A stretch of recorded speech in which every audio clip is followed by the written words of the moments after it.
do better. Yep. Joseph, how you doing, my friend? Hey, I'm good, Ricky. How about you? Good, good. Fair as or rather as best as could be expected. So. Okay, I'll take it. You always got a good attitude, at least from what I've seen. Yeah, thank you. Yeah, I feel like I've been through enough already, and there is no need to take myself through more than what I already been through. I think it really is about an attitude. It's not a facade or anything. This is how I was my whole 23 years, maybe 22. The first year and a half, it was a little rough. I was a little angry, upset, displaced. But after that, I decided to put the pen in my hand and then finish writing how this was going to turn out for me, at least in my own head. So appreciate the observation of. Great. Yeah. Hey, Ricky, all right. Hey, I'm sorry, Anthony. have you started writing a book? I have, absolutely. So I have a spoken words book called Vivid Expressions, kind of like the appetizer that's on Amazon. It kind of takes people inside because people often used to ask, what is it like being wrongfully convicted? So it's called Vivid Expressions, a journey inside the mind of the innocent. But the book, Twisted Fate, which is about the case itself, it's also complete.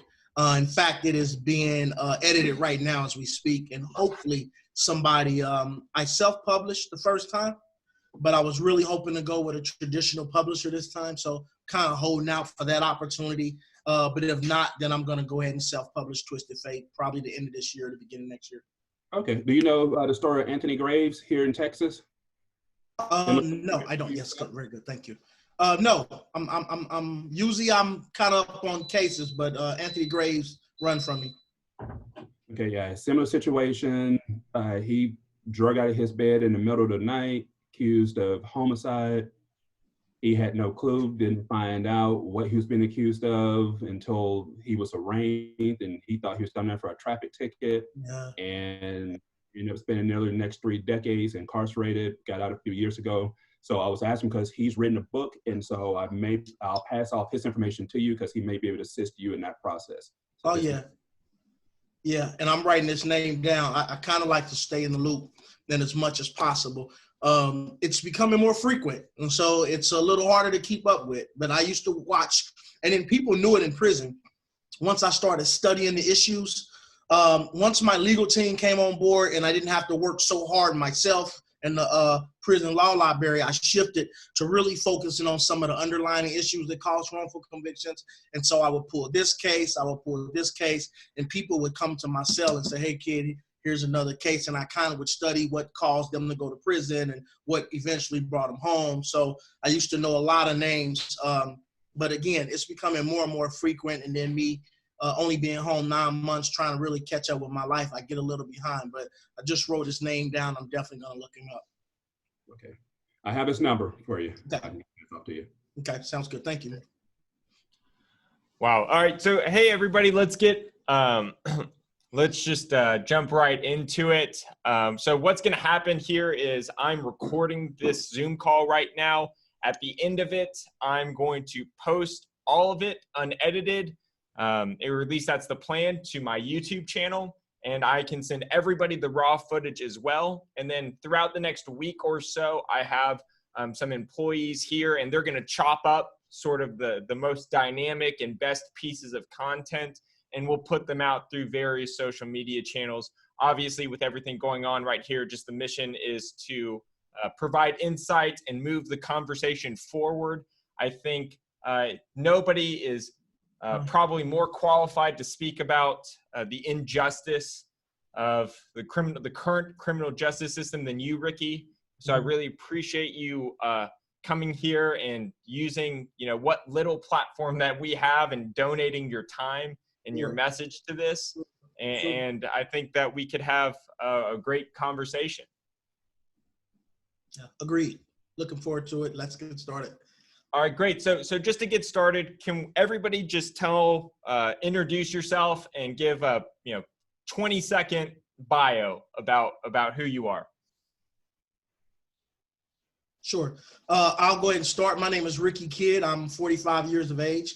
I was recently exonerated as of August 15, 2019. So a short 9 months I've been home, reintegrated back into society, I decided to take my experience and use it to advance the conversation of injustice and criminal justice reform. My name is Anthony Robinson. I'm a former prosecutor, spent a decade at the Harris County District Attorney's Office, located in Houston, Texas, rose to the level of a chief prosecutor. I was the first African-American male to actually achieve that level in nearly 2 decades in the county. I walked away from being a prosecutor last year on Juneteenth. I'm Joe Simons, and I'm a criminal defense attorney in Boston, Massachusetts. I do have some experience with overturning a few old convictions from people who were wrongfully convicted, and I'm very interested in Ricky's journey and what we can do to try to improve the criminal justice system. Sure. Great. Thank y'all. All right, so let's jump right into it. The first question and comments that I have been getting a lot of with respect to the George Floyd, Ahmaud Arbery killings, and just as a huge point of contention and anger and distrust for the criminal justice system, is that people, there's an overwhelming notion that the government would not prosecute these bad actors but for the media that comes out about their killings. In other words, had George Floyd's killing not been recorded, there would not be this outcry, there would not be this case against his killers. And if the roles are reversed and it is a black perpetrator or a white victim, the government doesn't need massive public outcry to do the right thing. So my question, and this, Anthony, this might be in your wheelhouse, what can we do? How can prosecutors build trust with the people? Do you see what I'm saying? Well, to that question, the answer is they're correct. We would not know Ahmaud Arbery. We would not know George Floyd had there not been video. They would have been 2 more statistics in a long line that would have been swept under and closed out as lawful behavior without ever being questioned. They're going on currently. We know those individuals now because there's video. There are plenty of other males, black males, in that same exact situation right now that we don't know about. And part of the problem is, part of the crime they had, the major focus of the crime that they committed was just being black. To be honest, it was just being black. Things are looked at differently. People always say there's 2 criminal justice systems, one for the black, one for the white. There's actually 3. You get one for the blacks and browns. You get one for the poor whites, which is still better than the black and browns receive. And then you get one for your middle class and your wealthy. And people live in different tiers. And also we need to diversify our district attorney's offices. The overwhelming majority of prosecutors in this country are white. They lack experience and knowledge of understanding what happens in black and brown communities. So when someone brings a complaint to them, they don't hear it at all. They don't care, they don't look for additional evidence. Even if someone tried to bring it to them, many of them would not even look at it. So we have to do better at diversifying and recruiting minorities, and minorities who have an understanding of those communities. Because too many times what we do is, when we know we need to diversify, the power brokers, the white elite, bring in black people, the limited few who share their ideology and who don't really have a disconnection with the black and brown community. And they use them as stats to say, look, we have black people. Yes, you have black people, but you don't have black people who understand, who can empathize with the blacks and browns who are being targeted. So yes, they're absolutely correct. Had there not been video, and this happened here in Harris County, happens all the time. No video, no crime. But if it was a white person, it would truly be investigated. And so let's I want to dive a little bit deeper into that. And in the hypothetical where it's the white person who's killed and the perpetrator is black, when those 2 identical cases land on the desk of a prosecutor, what system is in place to make them say, okay, this is one that I'm going to look at because the underlying race issues, and conversely, oh, this one this was self-defense, or the officer was just doing his job. What makes them have those different reactions? But it may not, some of those cases may not even hit the desk of a prosecutor, because the way it works here in Harris County and in Texas, basically the police officers have discretion at the beginning to determine, okay, we think a crime happened. In Harris County, the police officers will call the prosecutor and give them a quick 2-minute synopsis of what the evidence is and what they believe occurred. The police officer can sell that story one of two ways. They can tell the facts as they are and bring a case file over and bring evidence in, the prosecutor can review it. Or they can just say, yeah, the person seems to be justified. We talked to witnesses and they agree with them. We're just calling for a decline on charges. So part of what needs to happen is making sure those cases actually make it into the hands of the district attorney's office. Then the district attorney's office has to do the right thing by presenting that case accurately to a grand jury on felony cases here. Sure. So Ricky, with respect to your situation, did you feel a shift when more media attention was brought to it? Or could you enlighten us on your thoughts on the situation, or your personal experience, or yeah? Absolutely. I do believe there was a shift in my situation. For many years, I was charged in 96. I was convicted in 97. And for 10 years, I cried out for help through letters, writing organizations, churches, lawyers, innocence projects, and it fell on deaf ears. And so in the process, I still had the appeal process to address, and I had to make sure that I filed my paperwork in a timely fashion, pro se, of course, denied, of course. But eventually, 10 years later, the Midwest Innocence Project and Professor Sean O'Brien with UMKC School of Law began to look into my case. They took my case. A few short years later, 2009, they did such a diligent job of bringing everything together. We was ready to go into court and not only prove that I did not commit the crime, but prove who did commit the crime.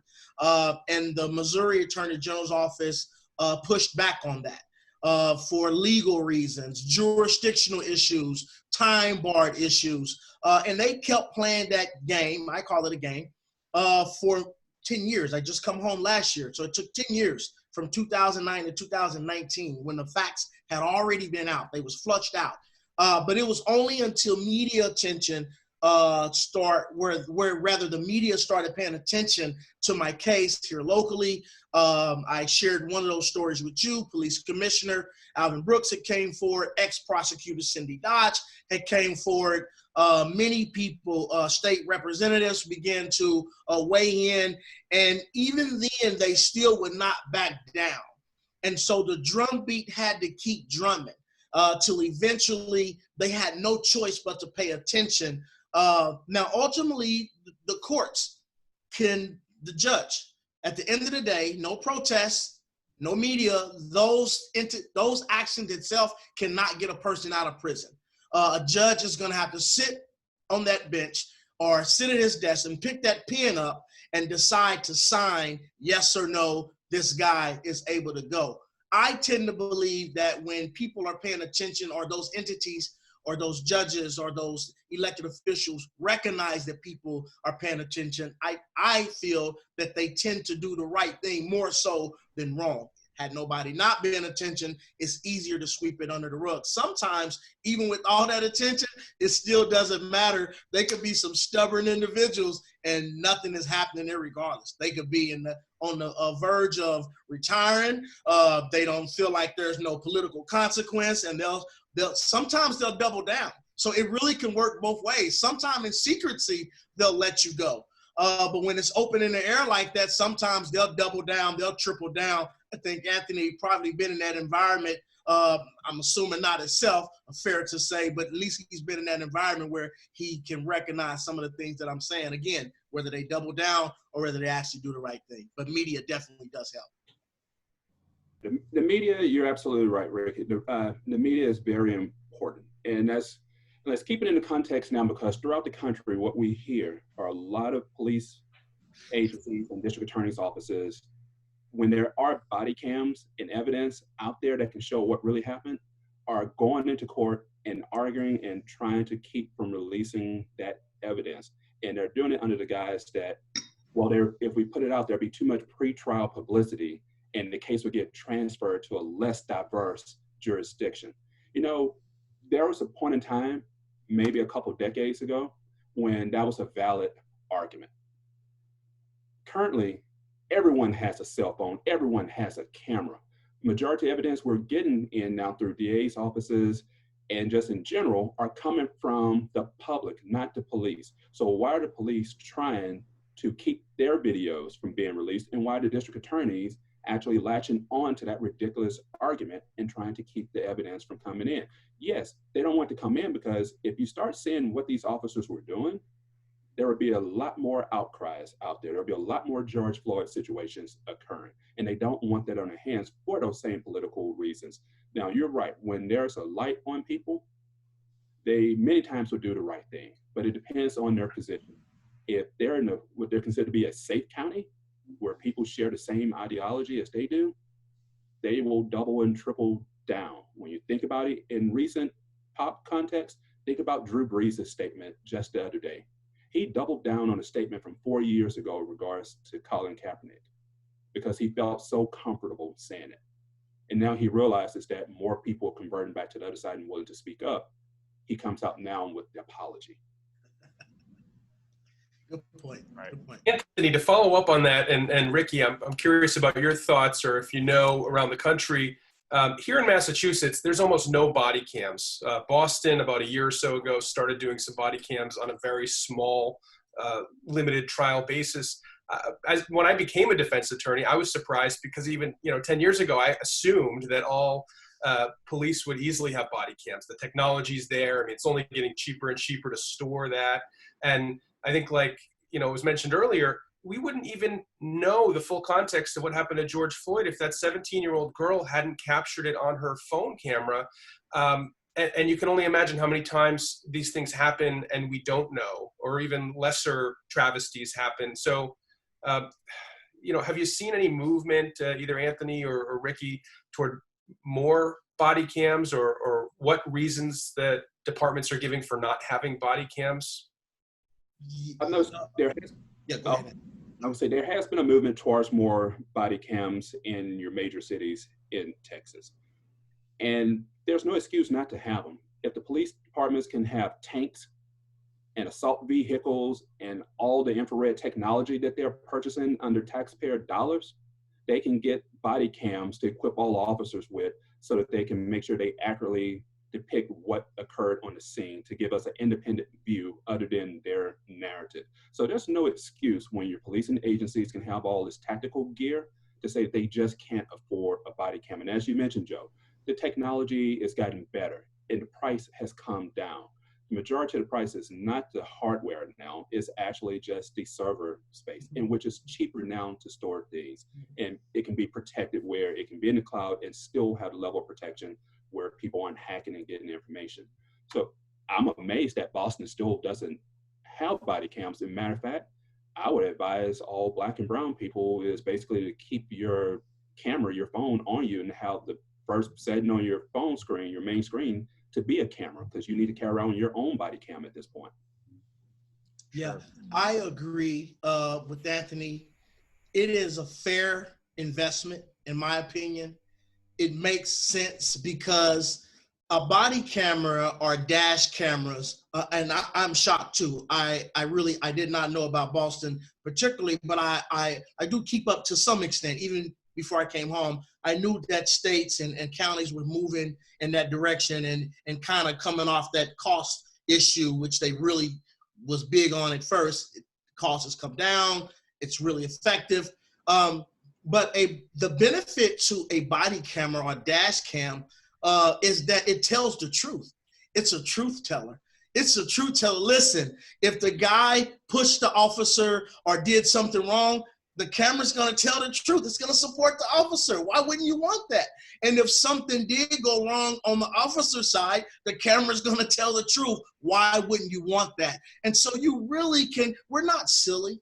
We're not dumb, America.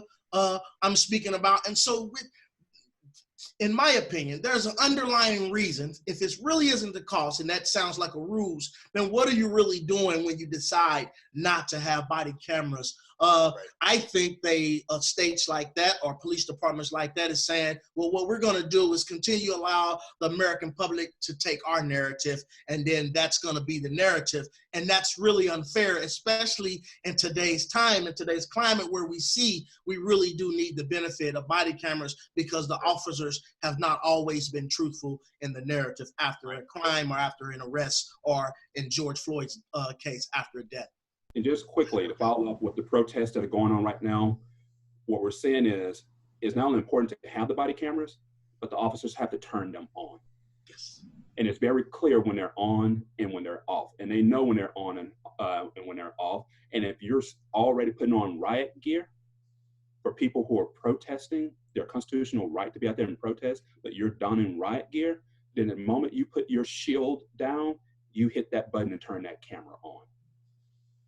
Sure.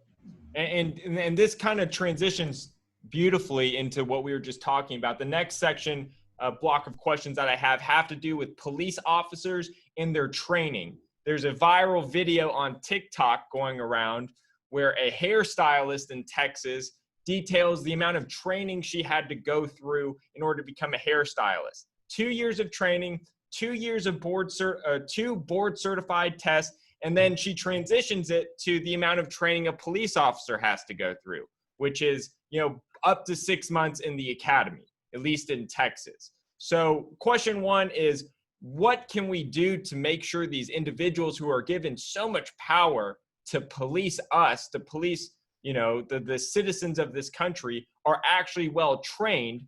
And then the back half of that is, when we identify bad actors, what can we do to make sure that they never practice policing again? Anthony, Joe, and I, if we mess up and commit malpractice, we're all members of the bar. We would be under subject to malpractice, bar review. They would remove us if our actions were truly egregious. The officer who killed George Floyd had 18 prior complaints on his record, yet he was still allowed to practice the job of policing. So what can we do to, one, better train these guys and girls, and two, when the inevitable bad actor slips through the cracks, what can we do to make sure they're removed from the police force? Well, I'll take the lead on this one. Well, our officers get trained, but the training is minimal. You say they go through academy, it's a rush, and they cite the lack of police officers on the force due to retirement, that they have to put people out before they're ready. That's a dangerous scenario. They need psychological assessments before they hit the street, and they also need mental health training. Many times when you see these situations, everyone's always talking about, as in George Floyd case, are the potential intoxicants. Well, we don't know if a person was intoxicated on anything until we have a lab test that confirms that the person was intoxicated. Sometimes the so-called intoxicants that officers think are really just a mental health issue that is manifesting. And they don't know the difference because they don't get the training. And then the training they do get is subpar. We keep hearing that every department has policies and rules about restraints when people are in supine positions, but yet we keep seeing it. And why are we seeing it? They learned that from somewhere. So where did they learn it from? They learned it from their police academy. They learned it from their training. Their policy says one thing, but what they're actually being taught is something completely different. And how do we get our message across? We have to start voting. We have to go to police, the chiefs of police report directly back up to the mayors. If the police department is not hearing our message as a community, we get the mayor out of office. We push to defund them. We're relentless in our approach to seek peace and justice. We don't give in and just keep voting the same people in, because we know if we let them regulate themselves, we see the consequences of it. And we've got to stop. We don't pay enough attention to our local elections. We've got to get in and start defunding these agencies in that point. Yeah. And I feel, let me just say this, very, very, very important. Wrongfully convicted, shady police work, in my case, egregious prosecutor misconduct, in my case, every reason to hate law enforcement or prosecutors. Let me be very, very clear. I love law enforcement and I love prosecutors. I love judges. I cannot close my eyes and imagine a world without. It just simply would be chaotic. They wake up every day and they put on those uniforms every day. And they don't go out in the community to protect their family, their own home. They go out in the community to protect us and our homes and our community as a whole. They are our heroes, actually. And so we owe it not just to the community that they police, but we owe it to the officers as well to make sure that they have proper and adequate training. We owe that to them.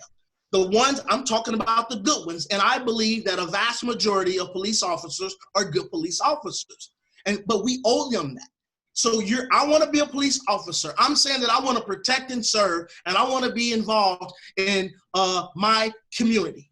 And so I'm going to raise my hand, I'm going to sign up, and you're going to put me through an academy that half-ass train me or don't give me the proper tools and adequate tools, whether that's mental counseling, whether all these safeguards to make sure that I'm doing my job properly. I don't believe that most officers wake up and say, I'm about to go out and I'm going to kill somebody today. I'm going to harm somebody today. I don't believe that. I believe some of the circumstances, not all, but some of the circumstances, they evolve. Their lack of training or inability to have counseling because of things maybe happened in the prior weeks or month causes them to react. They fumble the ball. Like a football player, they fumble the ball and they get it wrong.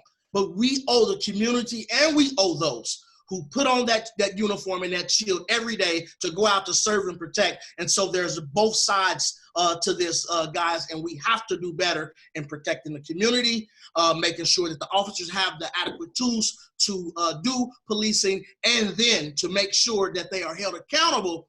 Accountable is my word. I love that word. Hold them accountable when they actually do the wrong thing, as in the case of George Floyd, as in the case of the Aubrey case, Breonna Taylor's, go back to the Trayvon Martin. I mean, we can go back. Philando Castile, all those cases where it was clear that either training failed them or they was just mentally off or racist, and they failed themselves. But at the end of the day, we have to be held accountable. A criminal, he goes rob something, he has to be held accountable. A person who speeds and get pulled over, hey, you're not a bad person. You just was speeding, but I'm going to give you this ticket because you have to be held accountable. Our society should dictate that all individuals who commit crimes or bad acts should be held accountable, period. And until we get what the brother said, Anthony, until we get district attorneys in office or mayors in position or governors or entities that says, listen, I'm going to support you. We're going to be a body of family and we're going to be a community of unity. But if you act out in a roguish way, I'm going to have to hold you accountable. And that's the type of prosecutor that I want in office. Listen, guys, I'll just say this and we can move on. I've been courting since I've been home. District Attorney Tracy Chappell here in Kansas City. She's running for District Attorney here. I've been courting Rich Finnery. He's running for Missouri Attorney General, and I've been on calls and I've been on dials and I've participated in their forums. Rich Finnery, I'll be on a one-on-one forum with him come next week. I am engaging them. I am engaging them to make sure that they understand the current climate as it relates to our criminal justice system and what exactly are you doing. It just complements what Anthony was saying here a few minutes ago about making sure that we vote and who are we putting in office. And once you get in office, what type of individual will you be? Listen, I get it. Let's be honest. Can we be honest for a sec? I get it. It's hard for a district attorney across the street from the police department when misconduct takes place, for them to step up and say, hey, they have relationships with the chief of police over there. They work together every day. If 90% of police officers or greater are good police officers, if 90% of cases are good cases, that means the police department and the prosecutor's office work well together on a day-to-day basis. And now the 10% where they don't get it right, or they do engage in misconduct, you're asking that same relationship to punish the other side of that relationship.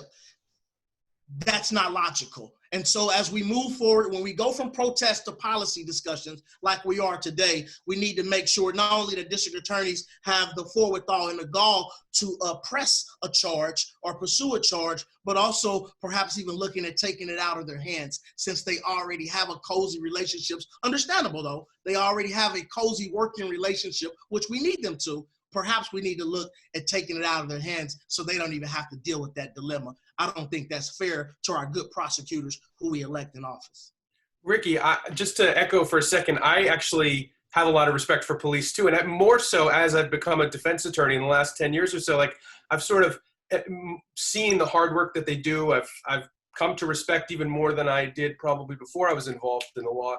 But how do we encourage, I mean, I think kind of jumping off what you said with taking the prosecutors' maybe decision out of their hands who work so closely, how do we encourage the good police officers, the overwhelming amount of good police officers trying to do the best, to report the bad behavior? Because I think that's some of the things that I've seen, and some of what we certainly saw in George Floyd, where they didn't intervene to try to help save George. How do we encourage those good police officers to do the right thing and even report in the first place so the prosecutors would know about bad behavior?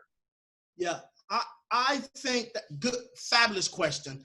I think they have to be trained or encouraged to exercise their integrity, to police in their integrity. Listen, since I've been home these 9 months, I've been to 9 states. Before COVID hit, I've been on a ton of virtuals, and I speak to law students who are either about to become a prosecutor, a lawyer, or a judge at some point. I am set to speak with the Overland Park Police Department, I believe here soon COVID lifts during their next training, and share my story as a cautionary tale. But I'll tell you, Joseph, one of the things that I talk about when I talk to these individuals is integrity in your advocacy. And so we really have to make sure that they have integrity in their advocacy or integrity in their policing, and just really make that as a part of their training. I don't know what that fully looks like when police officers are in the academy, but we have to make sure that they are reminded of their integrity, to where people say, you know what, I'm not going for that. It is kind of sad as I read the reports and see what Derek Chauvin, whatever his name, when we watch what he did to George Floyd, those other officers are now going to jail, assuming that there's a conviction right along with him, when all they had to say is, no, I'm not going for it. And even Lane had said, hey man, roll him over on his side. And then told him a couple of times, but he did not roll him over on his side. You gotta have integrity, and you gotta have gall with that integrity to say, no, we're not going for this, because my friend, it is bigger than us. It is bigger than us. Listen, I like you, Tom. I like you, Joseph. I like you, Anthony. But listen, if you guys do something that taints this police department or this entity, it's bigger than me. Me and you still might be friends, Tom. I may still go to the bar with you and have a drink, but listen, you're not greater than this police department. You're not greater than this community. So if you act out, and if you do the wrong thing, you're going to have to go, my friend. And then understand that from the beginning. I'm with you on every call, with every shooting. They need to support each other. Not in these moments, though, but they need to support each other. They need to have each other's back. I don't think they know where the line is drawn when it comes to that notion. Hey, guys, go out there and have each other's back. Time out. Not when you do the wrong thing. I'm not, because I have integrity in my advocacy, and I have integrity in the way I police. And that's what needs to be promoted, either in some type of training or some type of messaging. Until they get that, we're going to continue to get this, and that's not right. Sure, and I think that there was a situation where I used to, as a prosecutor, I worked my normal job, which was usually from 7 to 7:30 in the morning to about 7:30 at night. So it was usually like a 12-hour shift. And then we will work additional shifts called intake, where every prosecutor had to work them. It's the police calling us, asking us for advice to accept charges or to decline charges. Well, I know a lot of police officers, a lot of great relationships with police officers. So they had my personal cell phone number as well as my office number. I get a call one night when I'm at home from an officer who says, hey, I need some really good advice right now. And I'm like, hey, you know, I'm not on duty right now. I'm just at home relaxing with the family, about to go to sleep. He's like, hey, brother, I need you. He goes, I'm calling you because I trust you that you'll guide me the right way. He goes, I have a situation out here. I'm working with my partner. He goes, we were separated. I come back over. The guy that we had, his head is all busted open. He's bleeding. The crowd is about to go into an angry mob and things are getting out of control. I'm trying to calm him down. He tells me one story. The people yelling he's alive, but someone else has video. He goes, I look at the person's cell phone and I realize my partner crossed the line. He was like, I called the case in as I should. He goes, 2 other officers came from our department and they basically wrote it off and was about to charge the guy who had gotten beaten and let his partner off the hook. He goes, I don't think it's right. What can I do? I go, well, you can't police that own situation. Let me get someone from a different agency to come over and help you out. Well, they ended up doing that. And that individual, they got the cell phone video from the witnesses around and they ended up pursuing after that officer at that point. But other than that, if he didn't have that integrity that Ricky is talking about, and that comes from within, if he didn't make that connection and reach out to me, he was stuck because he's figuring out, I want to do the right thing, but how do I do it? So we have to make it easier for the officers who want to do the right thing to be able to have that avenue to do the right thing. It is, Ricky hit on a nail. You have these relationships between prosecutors and police officers. They become so intertwined.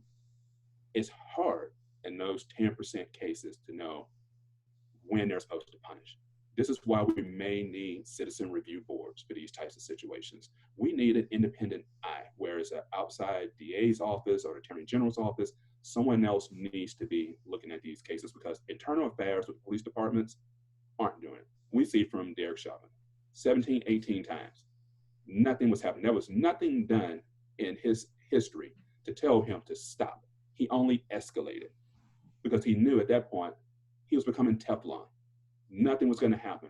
That's why he was so calm, so relaxed.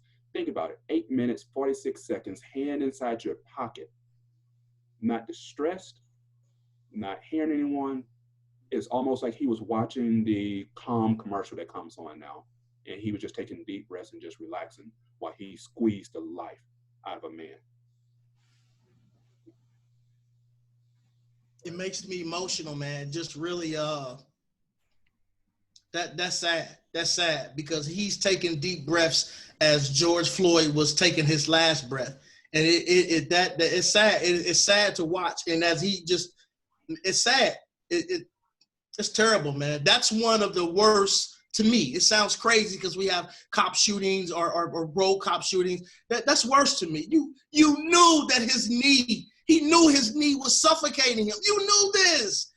Your knee wasn't in his back and maybe hitting a bone that was bothering him. You're suffocating him. And you did it so calculously and so cold-heartedly. I certainly don't believe third-degree murder charges. Then they bumped it up to second-degree murder, but it definitely needs to be first-degree murder charge. Man, you killed that man on purpose. You killed and so casually and so cold and so casually and so callously. And it speaks to what Anthony is saying, to where he thought the more you keep getting away with it, you become more and more emboldened. And who knows better than somebody who grew up in the streets? The more you get away with it, you become more and more emboldened, and you do feel like Teflon, whether that's for the criminal or the cop who suddenly becomes the criminal. It's the same outcome, and we have to fix that. We owe him. We owe him too, because at some point, assuming that he wasn't racist, let's just say, I tend to suspect he was, no real evidence to that, that I've seen, or that a jury has come back on. So I really try to be careful. But if you're not an evil racist who puts that uniform and says, I'm about to go out for black blood today, assuming, and maybe we're not talking about him because maybe he do fit that narrative. But for the officer who wakes up, and again, he puts that uniform on, we owe them. We owe them. Listen, I want to be checked, man.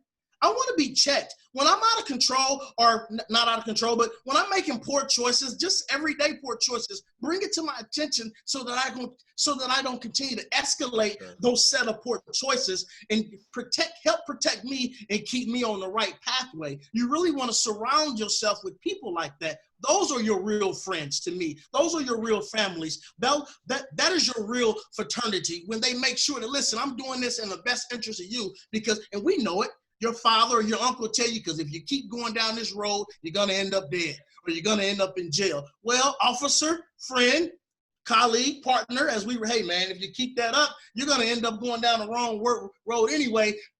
I'm going to have to report you, man. I'm going to have to report you, because there's integrity, and my integrity means more than this badge and this relationship. Again, until we start developing that out of our human beings who become our officers, we're going to keep seeing this, and that's going to be a sad reality for us. And Anthony and Ricky, does this kind of go along the narrative of having something to the effect of a bar association for police officers, where an officer might not have as much of a dilemma reporting his partner if they know that it's a small transgression, right? Because with the theory of, you nip it in the bud before it gets to the point of murder, right? And certainly trying to get these bad actors off the police force before they go to the Derek Chauvins of the world.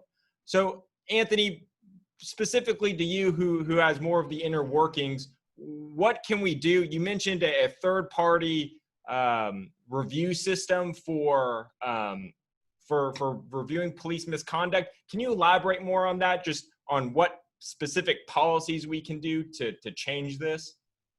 What we need to start looking at is, right now, we allow the police to police themselves through their internal affairs departments. It goes through their command ranks. It's not working. We see that over and over and over, that it's not working. We need to actually send these cases over to someone, an independent body, whether that's a composition of former law enforcement mixed in with just regular citizens from the community, from that city or municipality. We need someone else to actually be able to review those use of force cases when someone files a complaint, that the complaint actually goes to someone other than the police department's internal affairs, because that's where many legitimate complaints go to die, is in the internal affairs department. And remember, they're speaking only on what their current policy is within the police department.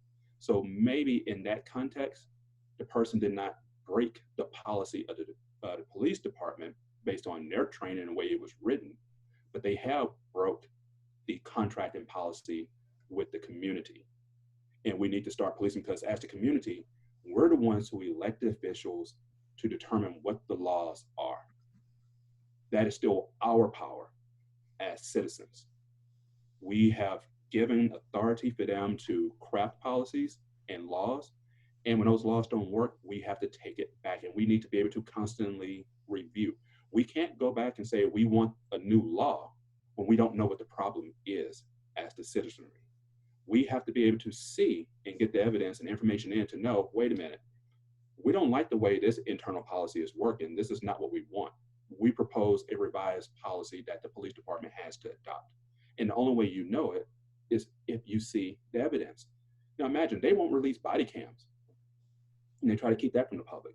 So you know they're not about to just give over an officer's files. So we need a different group of people who can actually receive the complaints in and sit down with the chief of police or the sheriff and review that information with other law enforcement people combined. It should be a diverse group, not all law enforcement, because if you get all law enforcement, you're going to get groupthink, and they're going to always try to justify and try to see, how does this go to the qualified immunity that they enjoy? And the problem is, it's not qualified immunity that the officers are operating with. Right now, they're operating under absolute immunity, because nothing has been happening.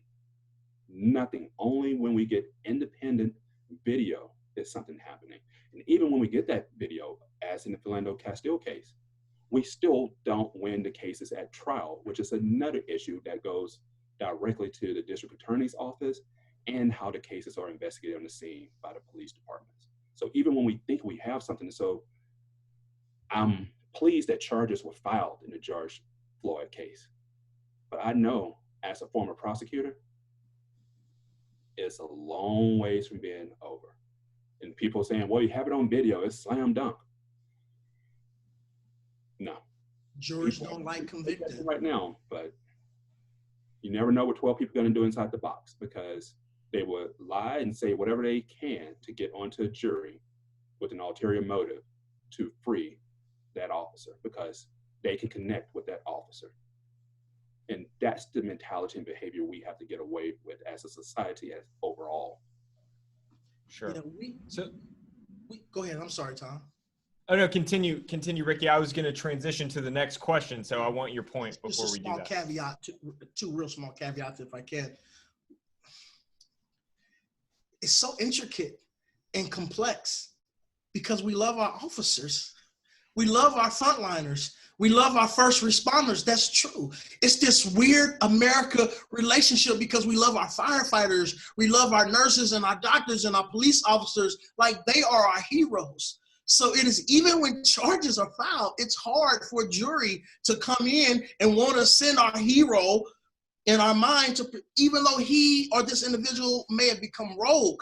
It's hard to get out of our mind that, no, this is my hero. This is our collective heroes. And they are, guys. They are. They really are, to the listening audience for the most part. Our police, listen, man, they are. They are our heroes. They are who you call. Let something happen to you. I promise you, let your car get stolen. Let your car get pulled over. Run out of gas on the highway. You're probably going to call a police officer. They come to our aid and our defense. And we know this. This is branded in our head over and over, year after year after year, and we get it.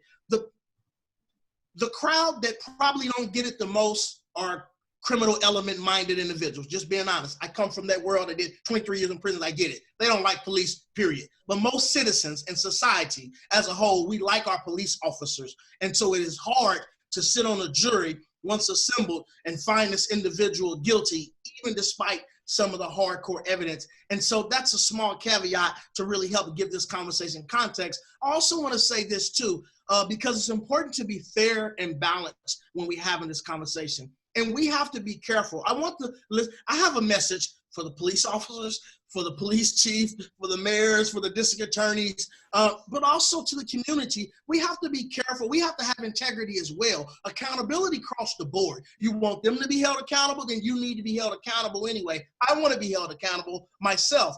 And one of the problems that I think help contribute is the false charges, the false accusations that police officers are acting out, or that they're racist. That deafens people's ear. They don't want to hear it now. So it's listen, I'm innocent. And then everybody raised their hand that I too am innocent. The problem with that is nobody wants to hear who really is innocent. That's a problem. That's a personal pet peeve of mine. I sat in prison for years and all these individuals said, I'm innocent too, I'm innocent too. Well, now don't nobody want to hear about nobody being innocent. Even for the man who really is innocent, and it took that much longer. It took 10 years after my innocence was discovered for me to finally be released. And I think some of that is because we're tired of hearing it. As a community, there goes another guy saying they're innocent. So as a community, we really have to be, I'm calling on you too, to be a little bit more accountable, to be a little bit more responsible, and to make sure that you have some integrity as well, because some of these issues are justified. Some of the way officers respond are justified, as policing looks ugly, guys. It's ugly. So some proper police responses look ugly, and we throw our hands in the air and scream foul on the play when it's not really a foul on the play. You do that too many times, guys, and then the commissioner and those boards that he's talking about, they're going to say, there they go crying again. It makes it, I'm not saying it's right. But it makes it a little bit more difficult for the ears to listen and for the eyes to see what really went wrong when they are inundated with all these cases or these allegations that are not true, that are exaggerated. Let me just let me give you a quick example. An NAACP member, board member, president, I forget out of where, just came across my feed the other day. He got pulled over by an officer, black man. The guy in the car. He gets pulled over by an officer. And the officer did a beautiful, pulled him over, didn't turn the blinker on. His Mercedes-Benz was registered to a truck. The license plate was registered to a truck. I mean, he was professional. He was proper. He went back to the car. The dispatcher told him what the issue was, and he even gave him a warning. He said, hey, listen, get that fixed, because that's not the it. He said, well, I bought it from the man, and he said, listen, they told you wrong. I'm talking about very professional. Gave him back his information, said, have a good day. This man went on, this black man, this NAACP leader went on to go tell, now they ousted him and busted him out. That's how it came across the feed. He went on to say that he called him, that the officer was racist, that he questioned why was he driving a Mercedes-Benz, that he said, what are you doing in this neighborhood? He said, my grandkids was in the car, and all this foul stuff that he accused this officer of doing. What happened is when he did that, they released that body cam. That's why body cams work, guys. And Thank God for the body cam, right? For the police too. Yes, it worked. And lo and behold, it was the most perfect. It could have been a training video for how to pull somebody over and conduct to conduct an activity as such, but he went and embellished. I mean, no, he lied. He just straight out lied. It was way beyond embellishing, but it makes us look bad when we do that. It makes us not, it makes the entities who oversee these type of situations not want to believe you, or less inclined to believe you when you do that. So please, my message to you, whoever's listening, stop doing that. It hurts us in the long run. Sure. So that actually works great into the transition of rebuilding. What can we do? There's mass protest right now. Some of them have turned into riots. What can we do as a community to rebuild trust with the police? What can the police do to rebuild trust with us, the government as a whole, communities as a whole, white versus black? What can we do to rebuild trust, or to build trust if there was never any trust to begin with? How can we move this conversation forward? And that's what I was going to say is, I don't think we can rebuild it because we've never truly established trust. There's really been no trust established between the police and the government with the black community since the inception of black people being brought to this country as slaves. We went from slavery to the Civil War to basically, which wasn't really fought over slaves, it was fought over money and keeping states in. But the North realized that the South had an advantage by having slaves, and so they would defeat and take the slaves and allow them to work with them, to Jim Crow, to mass incarceration. We've never really tried to establish a good dialogue with black people. Black people love police officers because we have family members who are police officers. We just want to be treated the same way as everyone else. So the first thing we have to do is start talking to officers and have the officers, their motto says to protect and serve. But many people in the minority community feels that it's really to police and harass. We have to have officers, they're people, like I say, they're our friends. We have to know who they are, rather than just a person who's always pulling you over. The vast majority of black people, their only interaction with police, unless it's a family member, has been a negative interaction, because every time we come in contact with one, they're either pulling us over or they're chasing us down. And we're not even sure why we're getting pulled over or why we even running. We just see the police, and there are a lot of young black males who just automatically, it's fight or flight, and they take off running. What did they do? Nothing, but they know people like me usually either end up beaten, thrown in jail, or killed. So we have to start having a dialogue. We have to have officers who are willing to get out of their car, go to community events, introduce themselves, pass out their cards, and talk to people that are on equal levels as they are. Stop seeing them for just being poor black people in the neighborhood, and seeing them for being your brother and your sister when you go out. So if we want to establish that dialogue and have good working, look, most of the crimes that I handled, the homicides and things, because as a chief, I handle serial rapists and capital murderers. And even before I became a chief prosecutor, I was handling murders and aggravated robberies. Most of the good evidence that I can get in a case could come from the community. However, the community was not talking to the police officers. And we only had a limited amount of Black prosecutors in my office. We're the largest DA's office in Texas. We're about 380 assistant district attorneys. And of that 380 at the time, probably about 14 of us were Black. And we had 3 Latino prosecutors. In Houston, a majority minority city, and we couldn't have fair representation. And we had leaders at the top who would say, well, I'm not sure if we can find applicants to fill the positions and fill the roles. No, we have plenty of minorities going to law school and doing a fantastic job. And we performed better at trial. When we had solid evidence, we could relate to the jurors who came in because we understood the crimes, because we grew up around people, kind of like what Ricky was saying is, we grew up in those environments. We knew how to put the legal aspect with the layman's aspect and connect the dots so people could see. So we don't like when our brothers in the community go out and rob people. That hurts us too. We want that person punished.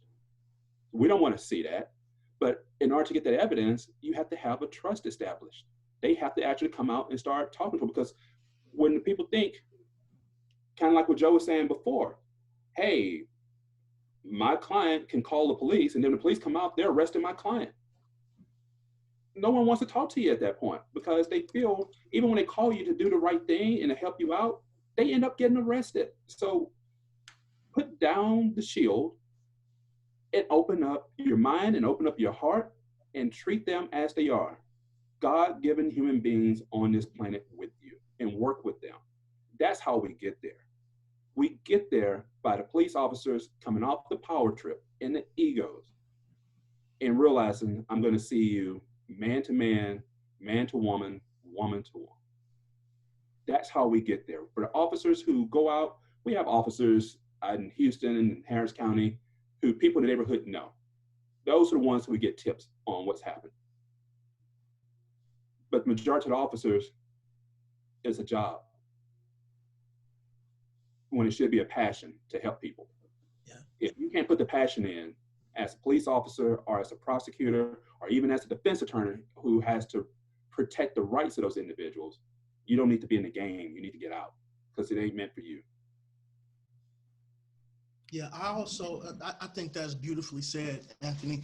And then I think that comes from your expertise and experience. So I think we could take that and definitely run with it.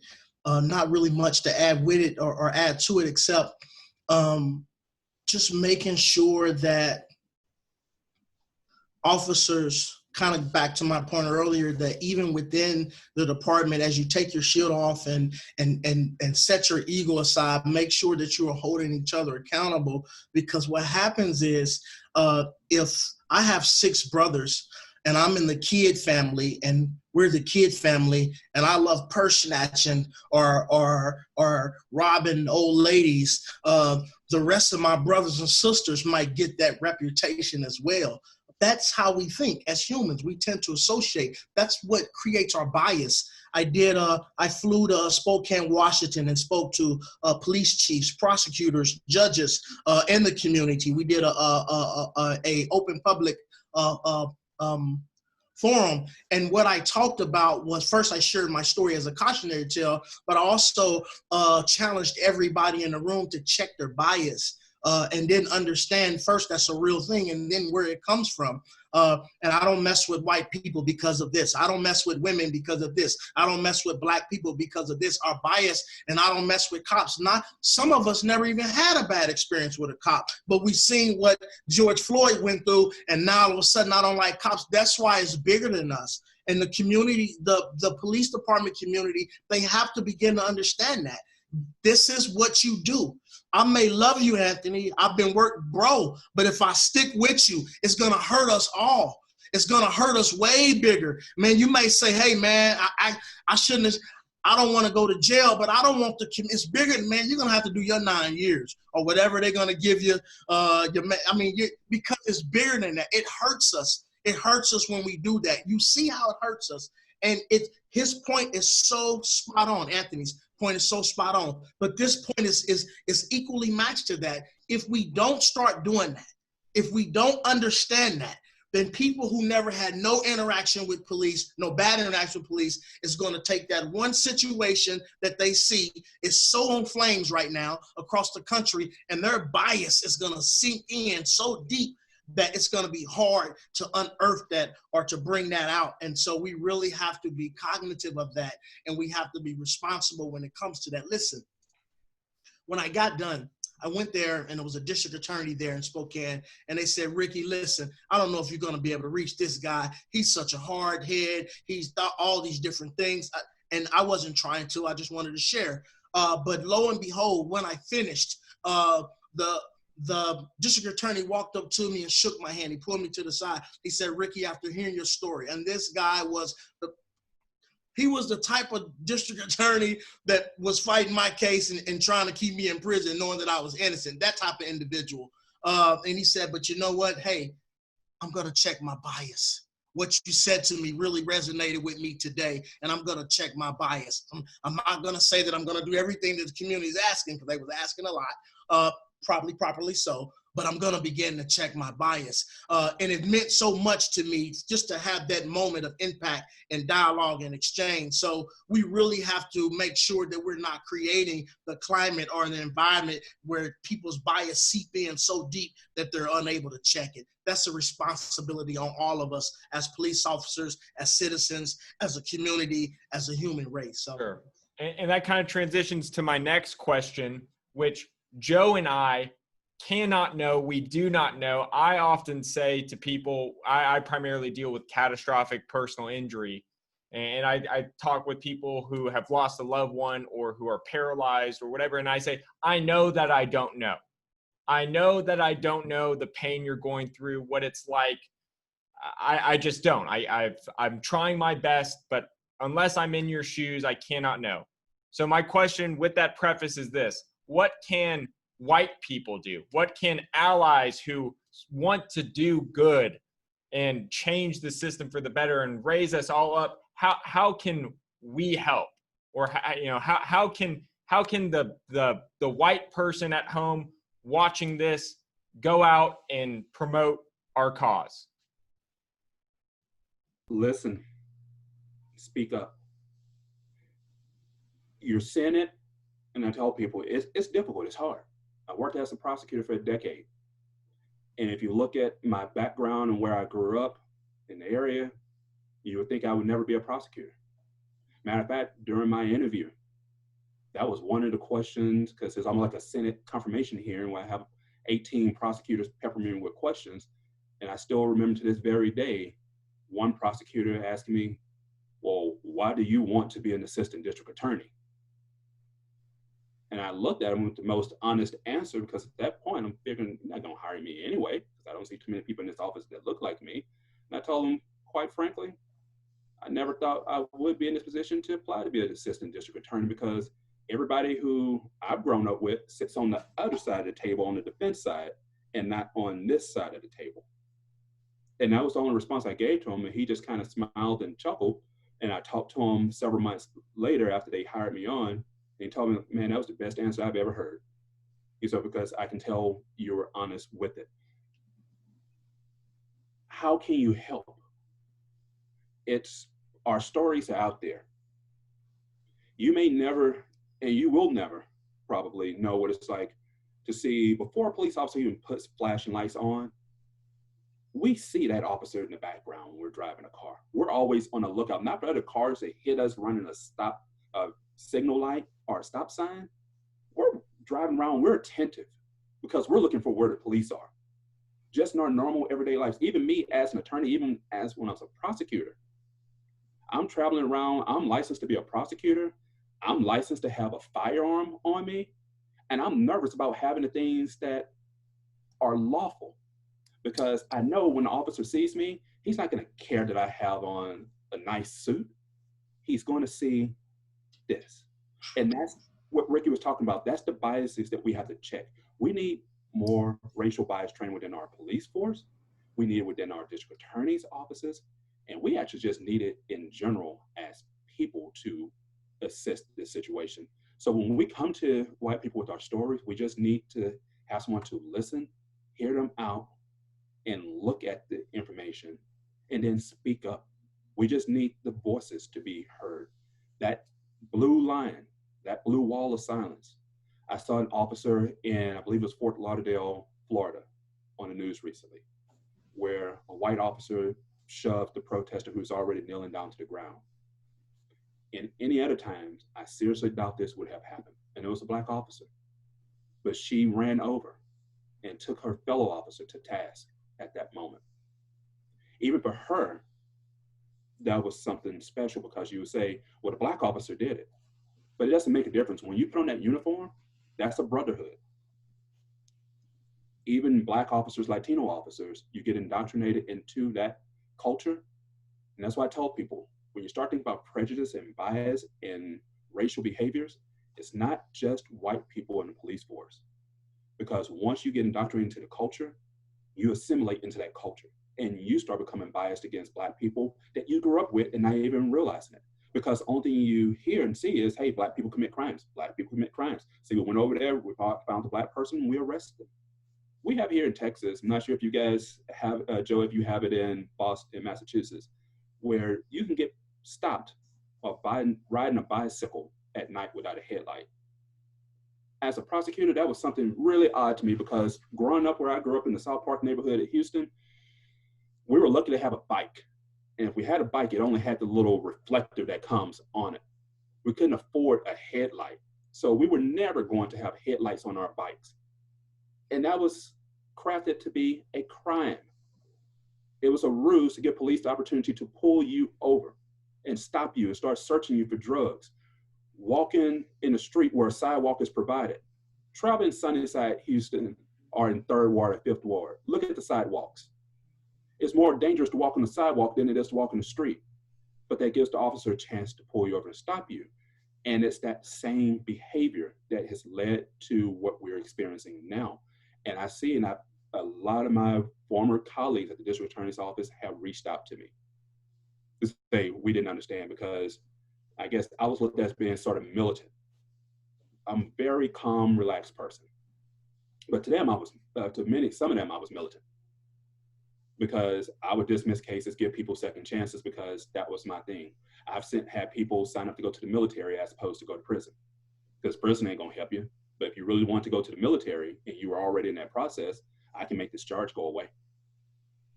Sure. So when you hear our stories and you see us, if white America loved our color as much as they love our culture, we would be in a very good place, because white America, you look on TV, from music, everything else, you love the way we talk, you love the way we dress, you love the way we walk, but you don't love us the way you love the things that we can bring to the table, and realize all those things we bring to the table is exactly who we are.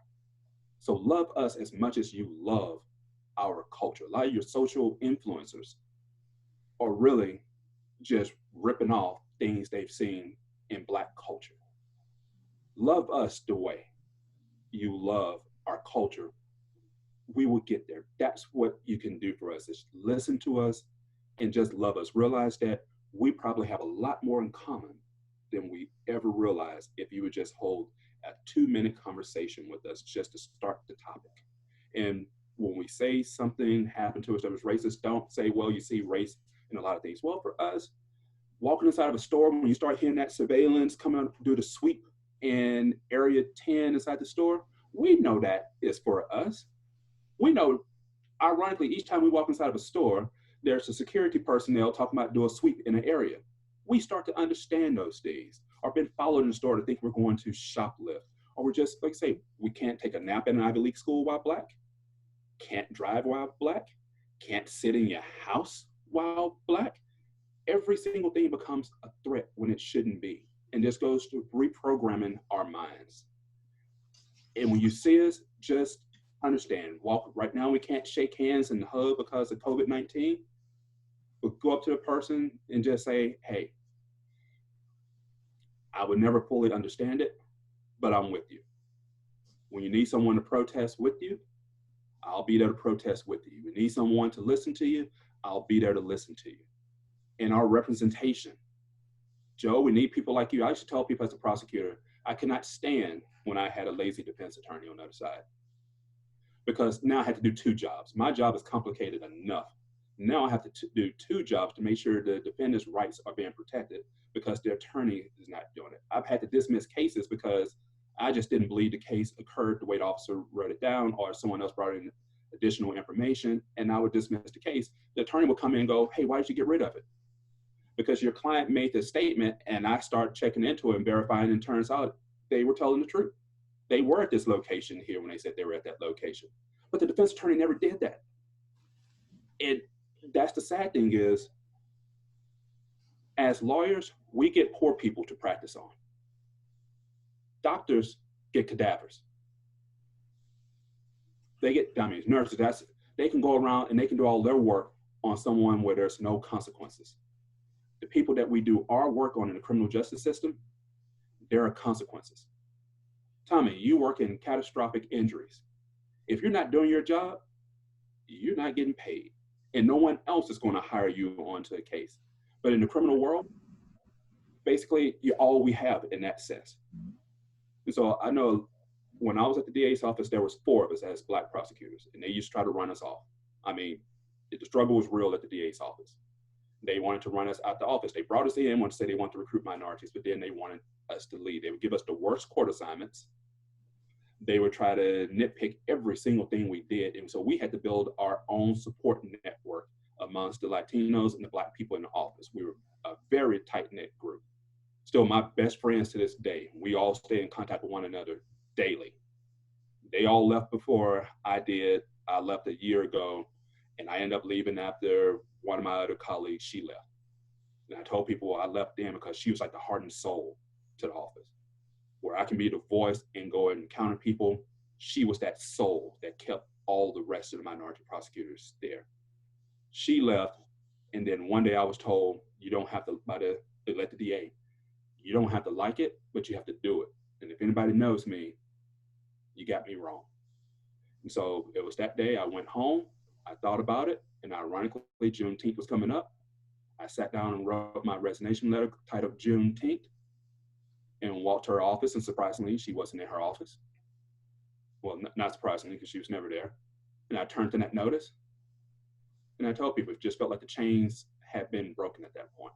Because although I did what I wanted to do anyway, when I thought something was just, I made that decision, I just felt a sense of freedom. And then I walked away and realized I was there for 10 years fighting alongside other prosecutors, not just the Black ones, but white ones too. A lot of good prosecutors out there who just don't have the resources, or the police don't collect the evidence that we need, or turn over the evidence, because I have a lot of white prosecutor friends who were doing their damn best to seek justice. And sometimes we were just behind the 8 ball. Police wouldn't turn it over. And as you guys know, Joe and Tommy, doesn't matter if the police doesn't turn it over, we're still held accountable for it. And so we were fighting that system. So yeah, we just need the understanding to be there. Like you say, I don't want anyone to walk in our shoes, because our shoes are already so worn, the sole is gone and our feet are bleeding. So I don't want that for you all. I don't want anyone to have to walk in our shoes, but I do want people to understand us, listen to us, love us the same way you love everyone else. Yeah, and it beautifully said, very, very beautifully said. It really just took me, this is amazing, guys, to be able to have this conversation with all 4 of us today. And hopefully as many people as possible would have the opportunity to be able to listen, because look what's represented on these 4 screens here. You're talking about 2 Black men, a wrongfully convicted man for 23 years, a Black district attorney for over a decade and plus. You have Joe here, you have Tommy here. We all represent aspects of the criminal justice system, the good, the bad, the ugly, and the in-between. And then hearing the stories flush out, because we don't get to the bottom of it just talking about George Floyd or Ahmaud Arbery or Breonna Taylor. We get to the bottom of it by also sharing our story too. So I thought it's just so important and relevant for Anthony to be able to give us that insight as well. It would have been one thing. Let's leave that up for CNN. I think they're going to cover that well, simply talking about the case of these individuals, which are important, but also the individuals who also make up this system or has been affected and impacted on this criminal justice system. Very, very, very enlightening just watching it and then having an opportunity to be a part of it. So really thank you, Tommy and Joseph, Anthony, really for putting this together and having an opportunity to be able to share. Can I say, in as short as possible, and then I'll part back. I think that we all can do better in holding each other to task. Holding each other to task is important, whether you're in the police department, whether you're Black, whether you're a district attorney, whether we're neighbors. Let's do a better job at holding each other to task. You ask, what can we do? Hold each other to task. Anybody who know me, I'm fun, I'm loving, I'm lovable, but I'm a stickler and my integrity is very, very, that may sound odd, but that is very, very important to me. And whether it's a small team over here at IR, whether I was in prison, when I ran prison programs and we were key facilitators, we would run the programs. The officers or the administration would carefully pick inmates to run the programs, but my position was a little different. And Tommy, if you was my running mate, so to speak, and I got word that you were dibbling and dabbling in drugs or smoking weed, we're running a substance abuse class here, man. This isn't a game. People's lives are not a game. So if I got word, not the administration, but if I got word, call me what you want to call me. But if I found out Tommy's smoking dope or passed out the night before in another housing unit, Tommy, you out of here. Don't make me go to the police. That's what I would tell you. Don't make me go tell who was our immediate supervisor that you need to go. Just go. And they would, kid, man, what you want? That's the environment. I was in a level 5 maximum security prison demonstrating this measure, not going for it, not tolerating it. I was heavily involved in the prison dog program or training program. And we would be paired up with, it was me and my cellmate. It was 2 people per dog. And then we was usually cellmates, but we both had to train. And then I elevated to becoming one of the top trainers in the dog program. And so as I'm training, we're in the open field and I'm having you to have your dogs to do X, Y, and Z and all these different things. If my cellmate, which was likely my friend of some sort, if he wasn't standing up or doing the right thing, I call him out quickly. And people would be shocked. Like, man, you fronted on him. No, I didn't. He ain't doing his job. Do your job right. Everybody else have to do it. You don't get no excuse. You don't get no pass. I do that with my kids right now. I do that with my family. I do that with anybody around me. My integrity, I'm not just turning on this camera, having a photo op opportunity to be able to get attention. I'm not trying to get attention. I am trying to raise awareness and set the example. And then so we could really just do a better job in holding each other to task. I think that that will go a long way. Real quick, Black Lives Matter.